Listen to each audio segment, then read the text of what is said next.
Hey guys, what's up? This is your friend Mainak from Civil Center and I welcome all for back to our channel and another video on Staad.pro. So friends, this is the fourth part of the complete video tutorial on Staad.pro. So if you haven't watched the earlier parts, you can watch that in the previous videos. So in this part, we're going to complete the entire building process. In the earlier phases, we had covered up to the modeling part, and also we had shown you what are the concepts behind the loading part. So now we're going to use those concepts and we're going to apply the loading and complete the process so that we can have an error-free model in the Staad software. So without wasting any time, let's get started. So first of all, as we had discussed, we'll provide our dead loads.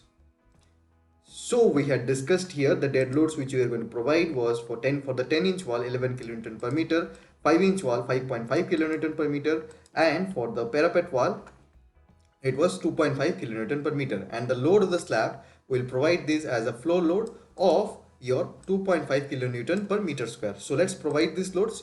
So first of all, we are going to go to a general and then loads and definitions, and after that we are going to go to the load case details. We are going to add the loads. The first load which we'll add is of seismic type, and we'll add here as SLX.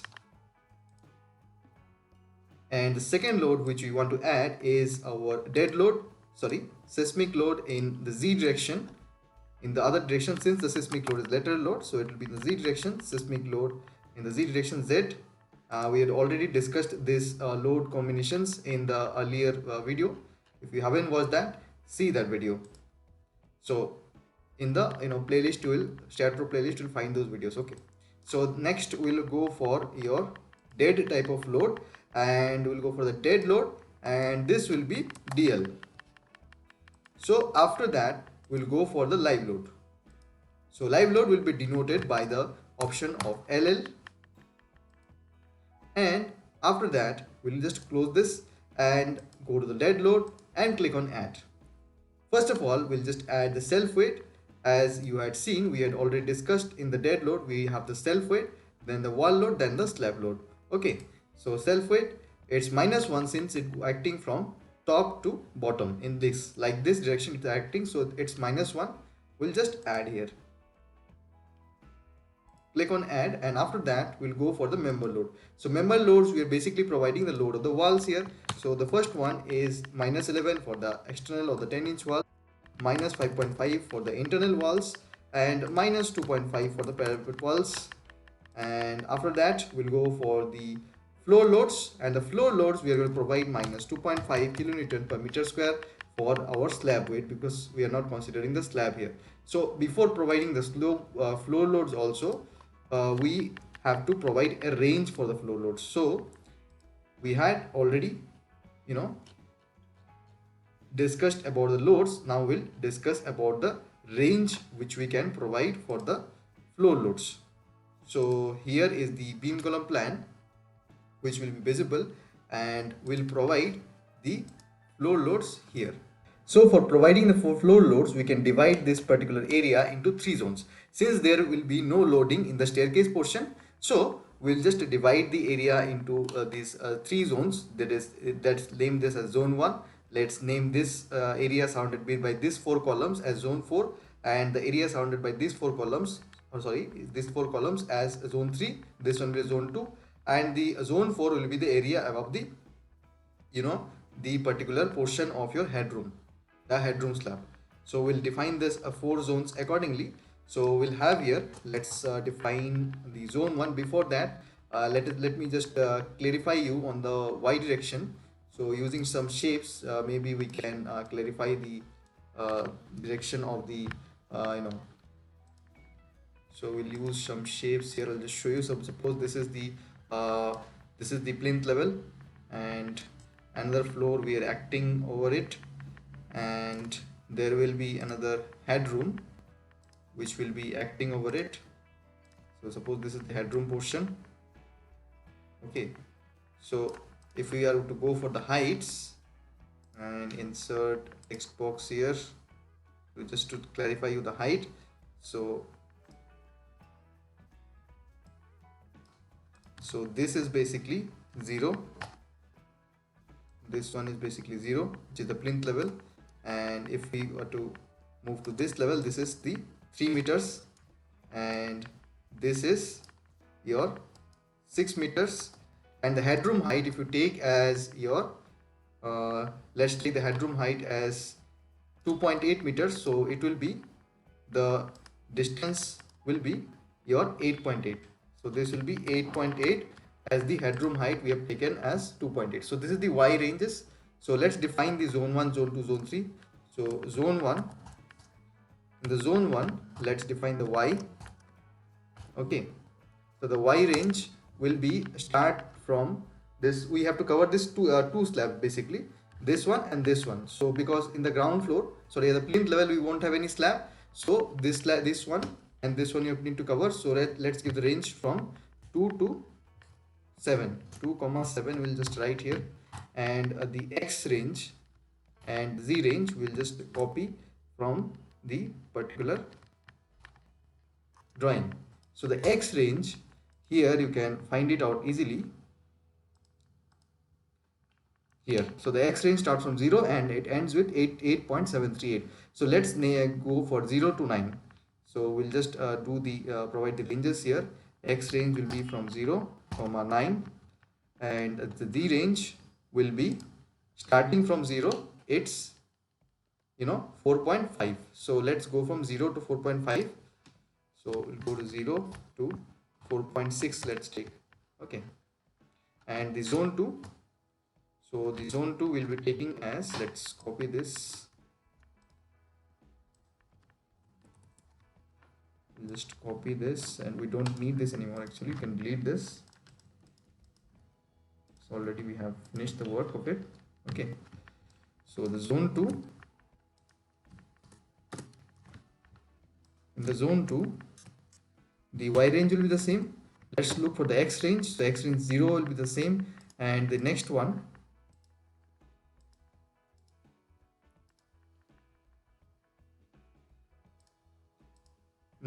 is our 0 to 6.604. so let's do it from 0 to 7. So we'll go for 0 to 7 here, and the Z range will start from, this will start from 4.5, so 4.5 to 1. So let's start with 4.5 here, 4.5 comma, and the maximum Z range is our this one, that is 9.017. so let's go 9.1. Okay, for the zone 3, we'll just copy this. For the zone 3, will have Y range will be the same, and the X range will be from 0 to 9.017, sorry, 8.738. so let's go to from 0 to 9. 0 to 9 will be our Y range, X range, and the Z range will be starting from 9.017 to 13. So let's go for 9 to 14. So the idea is that your value should come within your range, and no should completely overlap with it. So 9 to 14 we're giving.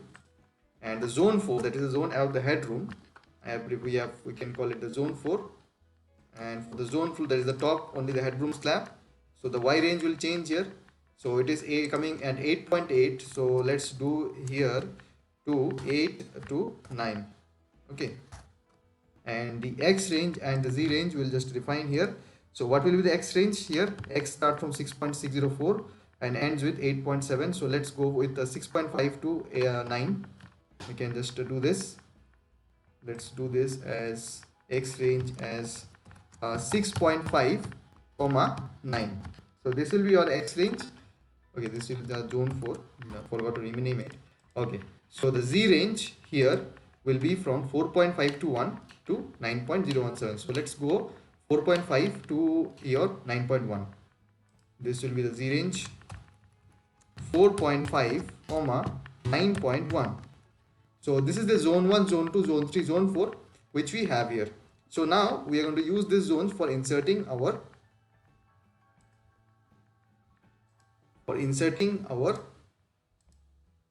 floor loads. So we'll go to floor load here.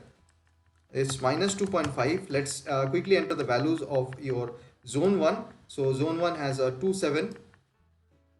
So the Y range, sorry, first is the Y range. So Y range is your 2 to 7, 2, and this one is 7. X range, as you can see here, X range is 0 to 9, 0 to 9, and the Z range is your 0 to 4.6. Okay, and then click on add. The first one is defined. The second one will X range, sorry, Y range is the same. The X range, let's quickly just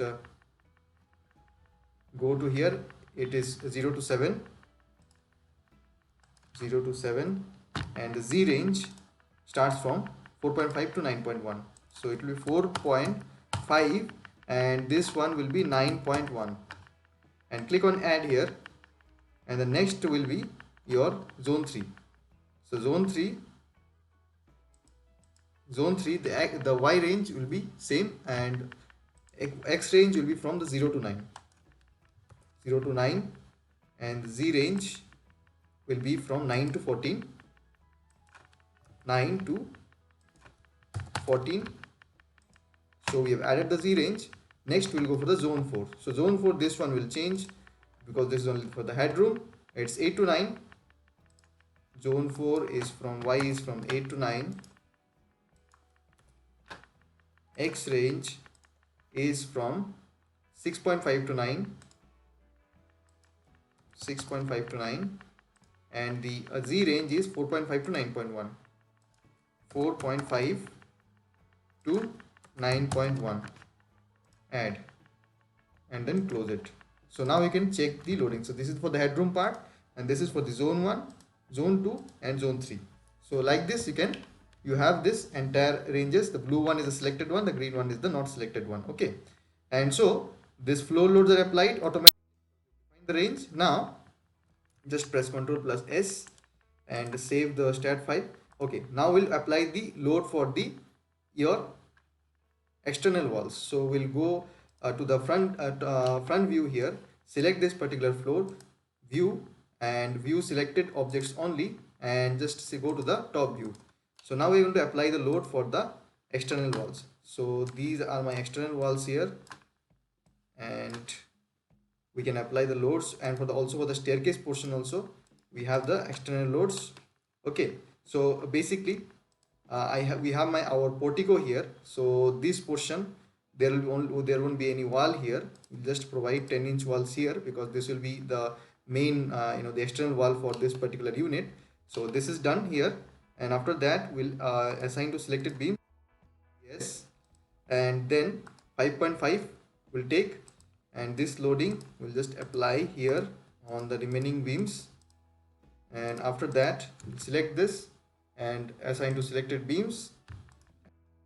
Yes, and after this is assigned, we'll just go to the 3D view, and this has been assigned, and after that we'll go to the front view, whole structure, front view, select the next particular floor. The next floor will go to view, selected objects only, and after that the top view, 11 kilonewton per meter. We'll just define on the exterior walls or the external walls, sorry, and also the staircase portion. Add to assign to selected beam, proceed, and this particular loading will provide on the internal walls.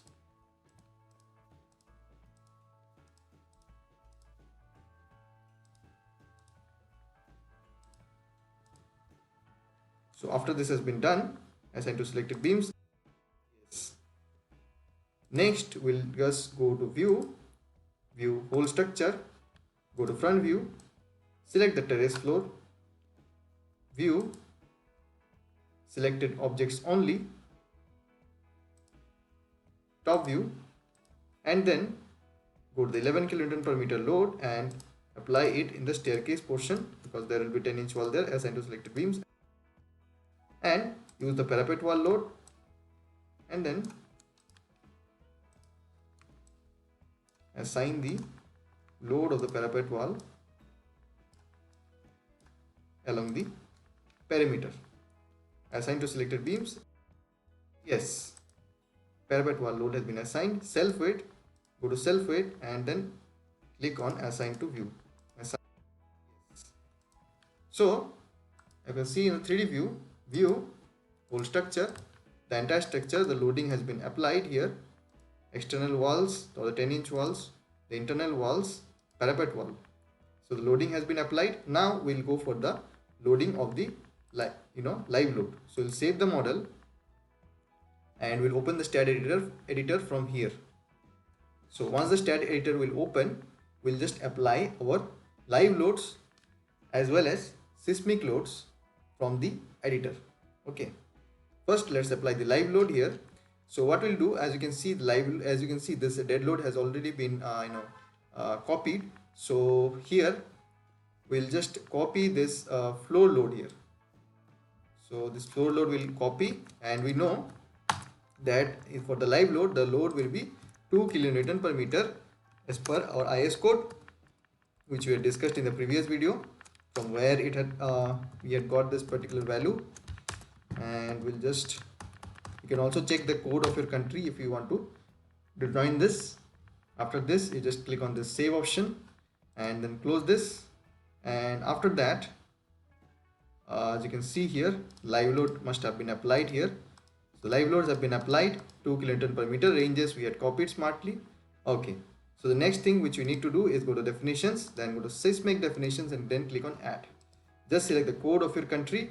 We're going with IS 1893, the Indian codes. Click on generate, and after you click on generate, you'll just select the particular zone, and let's go with the zone 2. And this seismic, we'll just going to select the building type. So we're going to select this OMRF, ordinary RC moment resisting frame, all general buildings. For the importance factor, type of soil as medium soil, and then click on generate and then click on add. After that, we'll just going to close this. Before closing this, we'll click on add here and see what are the loads which you can apply in the seismic load. As we had already discussed, for the seismic loads, we can take the weights or the full dead load considerations and also some of the live load considerations. So we'll take that, but we'll do that in a smart way using the Staad editor. So we'll save this file. So we'll go to the dead load section and we'll copy the entire dead load portion, the self weight, the member loads, the floor loads. This has been copied, and after that we'll just go to this particular option of where it is written zone 1, this importance factor, this ratio, and we'll just click enter here, paste it, just remove this direction for the symbol, negative symbol and Y, and then do this as your member weight GST, and then remove this particular sign and also the direction. And here also value will be same, remove the sign and the direction. Here also we'll remove the sign and the direction. We'll just do this as our floor weight, and then we'll remove the direction here, here, here and here. The directions have been removed. The floor load here we'll just do this as 2.5 will be for the dead load considerations, and for the live load of 2 kilonewton per meter we'll take 25% of it, which is 0.5. So which is as per the IS 1893 table number 10. We'll just show you this particular clause briefly after we finish this particular step, that particular clause in which by which you're adding the live load as 0.5. Okay, we are just taking 2.5 for the dead load and our 0.5 for our live loads. So after this has been done, we'll just click on save, and after saving that we'll close this, and when there is any error you can just check and remove the errors. So here it is saying invalid or out of bounds seismic parameter command is ignored. So we'll just check whether this particular command, what is wrong with it. So damping ratio, it's actually a 0.05 because it is taken as 5%. Sometimes if you have this any error, you can solve this. Just click on close. Now let's see, there is no error. So sometimes you need to do that. If you go for the higher versions, you don't have that particular error. Okay, so after we are done, now we are good.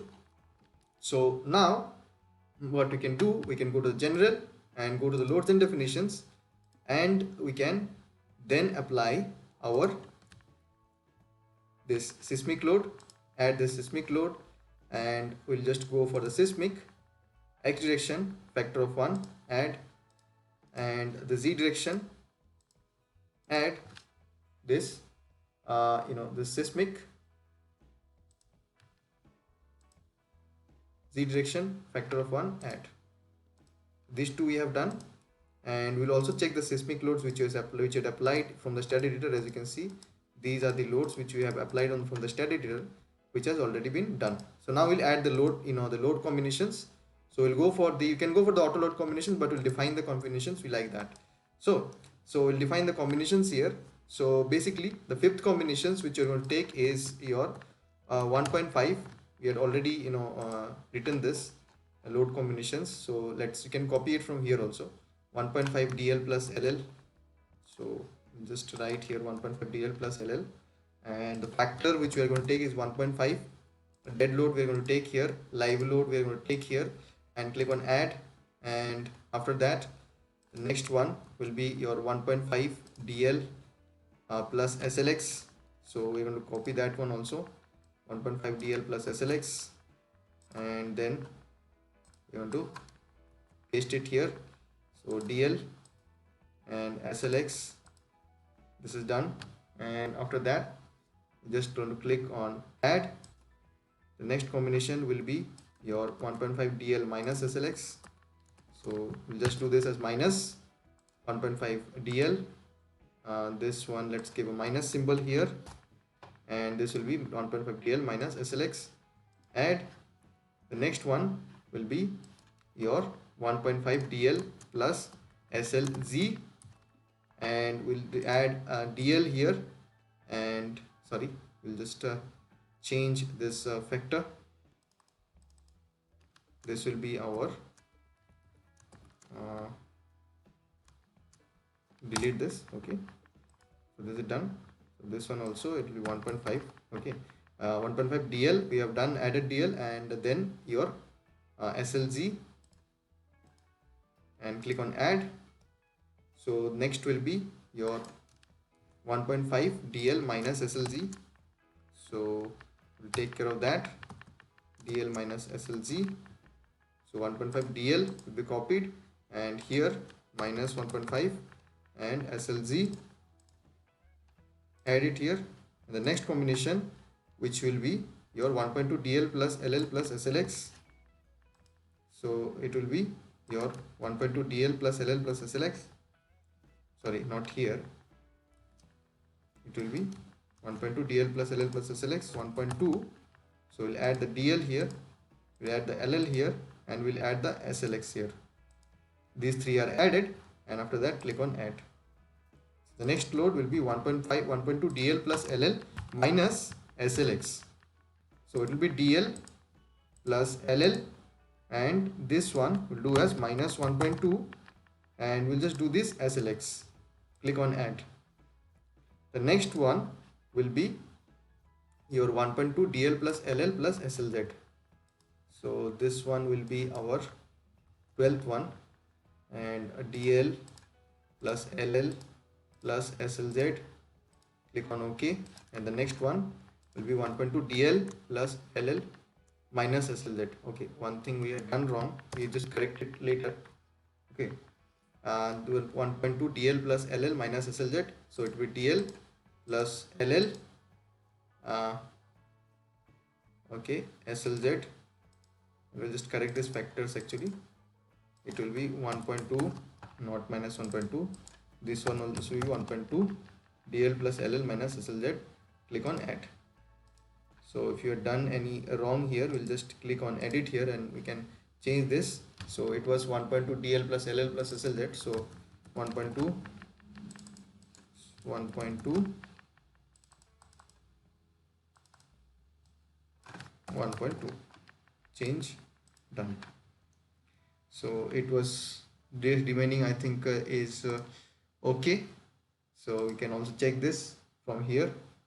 This factors, all the factors which we have, plus is all plus and minus is minus. So okay, so we have 13 load combinations which we have defined just right now.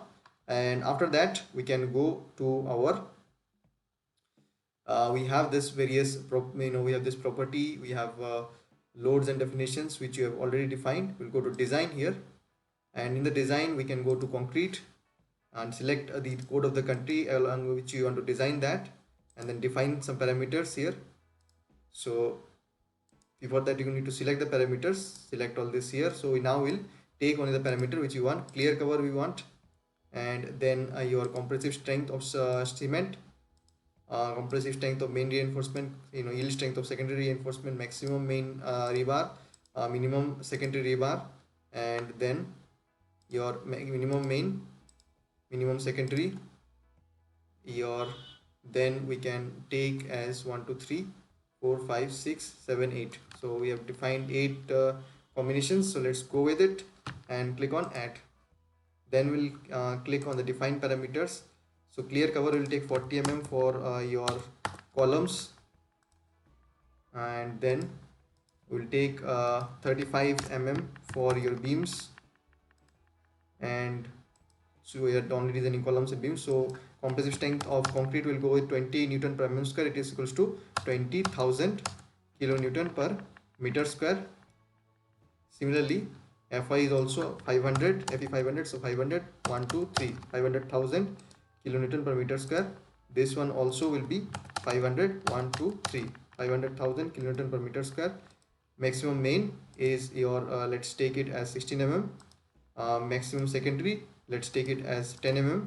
Minimum main, we'll take it as 12 mm, and minimum secondary, we'll take it as 8 mm. So we'll have done that, and as you can see, so maximum main 16, maximum secondary, this one minimum main and minimum secondary, all we have done here. And this will just define this. So clear cover will be for all, so sorry, for the columns. So we'll just go to select beams parallel to Y, and then assign to selected beam, and this clear cover will be for the beams. And then we'll go to select beams parallel to your X, and then select beams parallel to Z, and then assign to selected beams. And this compressive strength of concrete will apply in the whole structure. Assign to view, assign like this also will assign to view, that is the yield strength of steel or for the secondary. Assign maximum, it can be anywhere, so we'll assign to view here. Reinforcement, assign to view. Minimum reinforcement, view. Maximum main, assign to view. Minimum main secondary, assign to. So after that we'll just choose the commands here. Design column will add, and a design beam will add, and takeoff is for ending that.